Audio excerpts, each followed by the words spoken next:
दोस्तों, आपने पिछले वीडियो में देखा कि मेरी साइकिल गड्ढे में फंस जाने के कारण मैं कीचड़ में गिर गया था और वहाँ एक कपड़ा पड़ा था। उस कपड़े में रखा खाना था। मैंने उसी कपड़े से अपने कीचड़ को साफ किया और उसे वहीं फेंक कर बस स्टैंड बस पकड़ने के लिए चला गया।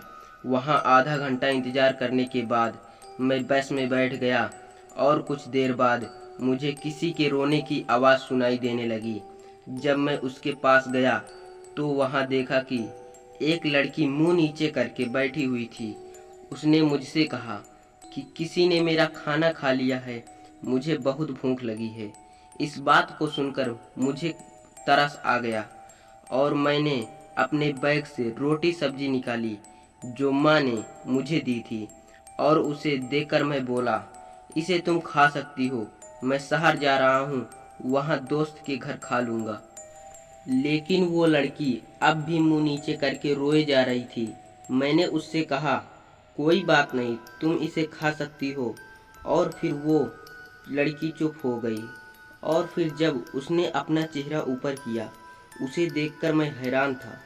इतनी सुंदर लड़की मैंने ज़िंदगी में कभी नहीं देखी थी। अब वो मुस्कुरा रही थी, जैसे कभी रो ही ना रही हो। उसके चेहरे पर अब एक भी आंसू नहीं थे। एक पल के लिए ऐसा महसूस हो रहा था जैसे वो झूठ मूठ की रो रही थी।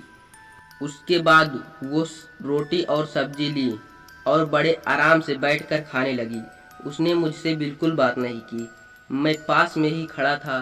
ना तो उसने मुझे जाने के लिए कहा और ना ही बैठने के लिए। तो मैं आगे की तरफ गया और अपने सीट पर बैठ गया। कुछ देर बाद ही उसने सारी रोटी और सब्जी खा ली और वहीं से बोली, और कुछ नहीं है खाने को, मुझे बहुत भूख लगी है। मैंने अपने बैग में देखा, मेरे बैग में खाने के लिए कुछ भी नहीं था। इसलिए मैं बोला, नहीं मैडम, और कुछ भी नहीं है खाने के लिए। शहर में शायद आपको खाने के लिए कुछ मिल जाए। इतना कहकर मैं आगे की तरफ मुंह करके बैठ गया। लेकिन उसके बाद उसने जो कहा, एक पल के लिए मुझे झटका सा लगा था। उसने कहा, होना तो चाहिए, मेरा खाना तो तुमने वहीं पत्थर पर रख दिया था। मैं हमेशा उसी कपड़े पर रखा हुआ खाना खाती थी। तुमने कपड़े का तो इस्तेमाल कर लिया और खाने को वहीं पर फेंक दिया। यह सुनकर मैं एक झटके से खड़ा हो गया और उसकी तरफ देखने लगा। कौन से कपड़े का खाना? तुम किसकी बात कर रही हो? मैं जानता तो था कि वो क्या कह रही है, लेकिन मन को तसल्ली देना चाहता था।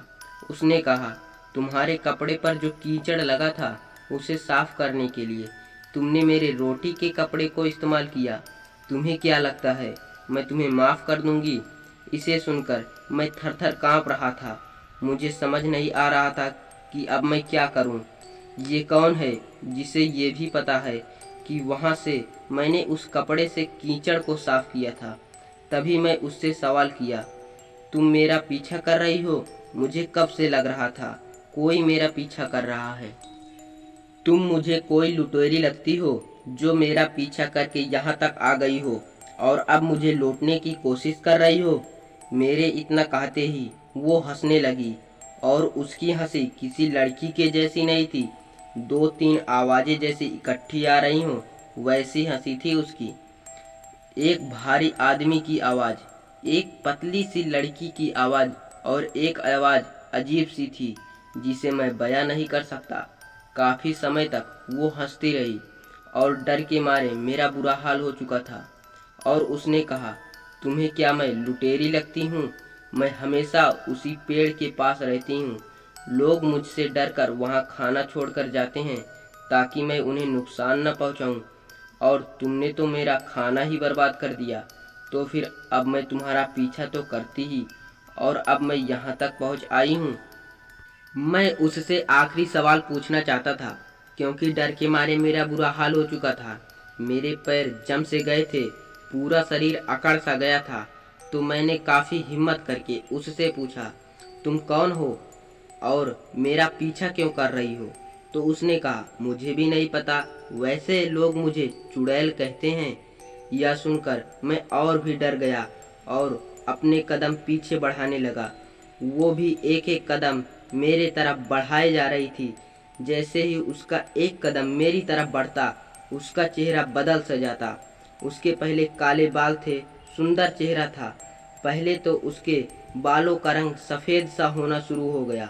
उसका चेहरा भद्दा सा होना शुरू हो गया, जैसे कोई प्लास्टिक पिघल कर नीचे की तरफ जाती हो, वैसा चेहरा होता जा रहा था उसकी आंखें भी जैसे लटक सी गई थी। उसका कद भी जैसे थोड़ा छोटा सा हो गया था। उसके कपड़ों का रंग भी बदल गया था।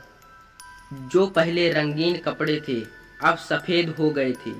वो कदम बढ़ाती हुई मेरी तरफ आती जा रही थी।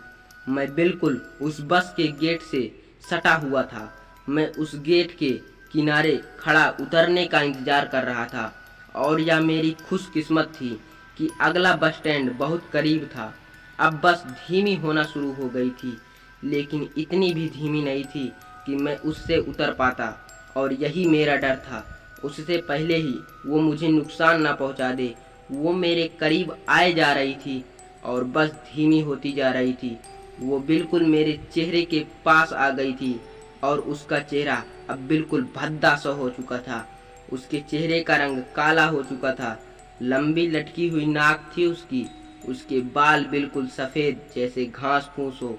वहाँ मुझे इतना डर लग रहा था जैसे आज मैं जिंदा नहीं बचने वाला। मैं धीमी बस से ही उतरने वाला था। मुझे चोट भले लग जाती, लेकिन मैं जिंदा तो बच जाता, ये मुझे छोड़ने वाली नहीं थी। बस की चाल शायद 15 से 20 रही होगी। मैं बस से उतरने वाले रास्ते के करीब पहुंच गया था, लेकिन उसने अपने हाथ के बड़े बड़े नाखून से जैसे मेरे बालों को पकड़ लिया था। उसके नाखून जैसे मेरे सिर में चुभते हुए महसूस हो रहे थे, और वो मुझे बालों से ही उस बस में घसीट लेना चाहती थी। लेकिन मैंने अपनी पूरी ताकत लगाकर एक झटका मारा और वहां से उतरकर नीचे गिर पड़ा। लेकिन उसने मेरे बालों को छोड़ा नहीं था, उन्हें खींचकर तोड़ चुकी थी, और अब मेरे सिर में दर्द हो रहा था, और मेरे शरीर में भी कई चोटें लग गई थी। फिर भी मैं खड़ा हुआ, लेकिन बस स्टैंड काफ़ी आगे था, मगर यहाँ आसपास मुझे घर नज़र आ रहे थे, और मैं उन घरों के करीब भागने लगा और बार बार पीछे मुड़कर देखता रहा। वो लड़की अब भी उसी बस की खिड़की से मुझे देखे जा रही थी, जैसे वो वहीं पर थी।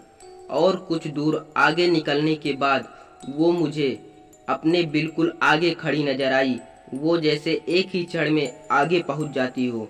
बार बार झाड़ियाँ हिलती, कभी मैं इस तरफ भागता, कभी उस तरफ। वो मुझे जिस तरफ दिखती, मैं उसके उल्टी तरफ भागता, लेकिन वो मेरे पीछे ही थी।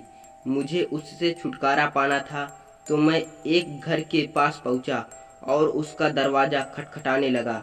उस घर से कोई आता उससे पहले ही उसने मेरे बालों को पकड़ लिया था। उसने इतनी ज़ोर से बालों को पकड़ा था कि मुझे फिर से दर्द होना शुरू हो गया, और मैं एक झटका मारकर एक तरफ भागने लगा। मैं अपने बालों को तो उससे छुड़ा लिया था, लेकिन मेरे कुछ बाल टूट गए थे, जिससे मुझे और ज़्यादा दर्द हो रहा था। अब मैं किसी घर में नहीं जा सकता था। दरवाज़ा खटखटाता उससे पहले ही वो मुझे नुकसान पहुंचा सकती थी। मैं वहां से दूर भागता रहा। मैं उन घरों से भी दूर निकल गया था। मुझे अब बचने का कोई रास्ता नज़र नहीं आ रहा था, और तभी मेरे आंखों के सामने मुझे एक छोटा सा मंदिर नज़र आया। वो बहुत छोटा सा मंदिर था, जिसकी चार दीवारी बहुत नीचे थी, और मैं छलांग लगाकर चार दीवारी के अंदर पहुंच गया। वो चुड़ैल मुझे चार दीवारी के बाहर दिख तो रही थी, लेकिन वो उसके अंदर नहीं आ रही थी। मैंने आंख बंद करके हनुमान चालीसा का उच्चारण शुरू कर दिया, क्योंकि मुझे बचने का और कोई रास्ता नजर नहीं आ रहा था। मेरे सर से खून भी टपक रहा था, और मैं वहीं पर बैठा पूरी रात निकाल गया। सुबह तक ना ही मुझे नींद आई और ना ही मन से डर गया। वहाँ सुबह माथा टेकने कई लोग आए, और उन्होंने मुझे मंदिर से बाहर निकालकर मुझसे पूछा आखिर मेरे साथ क्या हुआ। मैंने सबको अपने आप पर जो बीती उसे बताई, और यह सुनकर वहाँ मौजूद सभी लोग डर गए थे। मैं उस मंदिर से बाहर जाना ही नहीं चाहता था। उसके बाद पंडित जी ने मेरी कलाई पर काला धागा बांध दिया और कहा, अब तुम जा सकते हो। भले ही उस दिन मैं इंटरव्यू नहीं दे पाया, लेकिन मेरी जान बच गई। उससे ही मैं बहुत खुश था और आज भी मैंने वो काला धागा अपनी कलाई पर बांधा हुआ है। तो दोस्तों, ये थी मेरी कहानी। अगर आपको ये कहानी पसंद आई हो तो हमें कमेंट में ज़रूर बताएं। दोस्तों, अगर आपको यह वीडियो पसंद आया हो तो हमारी वीडियो को लाइक करके चैनल को सब्सक्राइब कर लें और अपने दोस्तों के पास शेयर कर दें। आपको मिलते हैं अगली वीडियो में, तब तक के लिए धन्यवाद।